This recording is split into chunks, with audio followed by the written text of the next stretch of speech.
بلی شیر کی حالت۔ دریا کے کنارے سرسبز و شاداب جنگل آباد تھا، جہاں ایک شیر حکمرانی کرتا تھا۔ بادشاہ ہونے کے ناطے وہ بہت مغرور تھا۔ اس علاقے میں کسی دوسرے شیر کو حملہ کرنے کی ہمت نہ تھی۔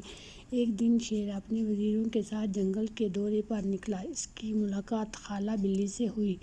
شیر نے پوچھا، خالہ بلی، یہ تمہارا حال کس نے کیا ہے؟ بلی نے بتایا کہ جب سے مجھے انسانوں نے پکڑا ہے، میرا یہ حال کر دیا۔ شیر طیش میں آ گیا اور کہا کہ خالہ، مجھے اس انسان کا پتہ بتاؤ، ابھی اس سے تمہارا بدلہ لیتا ہوں۔ یہ سن کر بلی بولی، تم نہیں جانتے، انسان بہت خطرناک ہے۔ آخر خالہ شیر کو لیے انسان بستی کی طرف روانہ ہو گئی۔ راستے میں ان کا ٹکراؤ ایک لکڑہارے سے ہوا، جو لکڑیاں کاٹ رہا تھا۔ لکڑہارے کو دیکھتے ہی بلی نے کہا، یہ انسان ہے۔ شیر نے فوراً کہا، میں تمہارا مقابلہ کرنے کے لیے آیا ہوں اور اپنی خالہ کا بدلہ لینا میرا حق ہے۔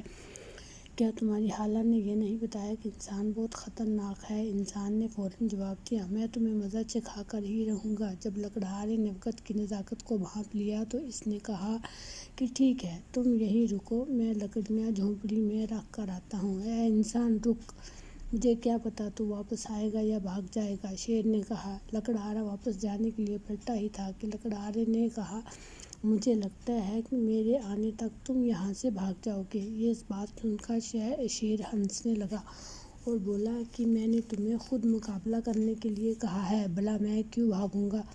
لکڑہارے نے کہا، نہیں، مجھے تمہاری بات پر یقین نہیں۔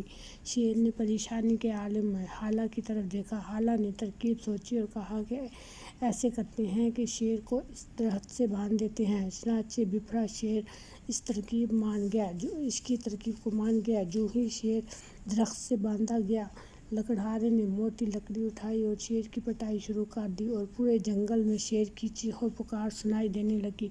اچھی طرح شیر کو پیٹنے کے بعد لکڑہارے نے کہا کہ بلی، اپنے بھانجے کا خیال رکھو، میں ابھی آتا ہوں۔ یہ سننا تھا کہ بلی شیر کے پاس آئی اور کہا کہ بھانجے، میں نے تم سے کہا تھا کہ انسان بہت خطرناک ہوتا ہے، اب سزا بھگتو اپنے غرور کی۔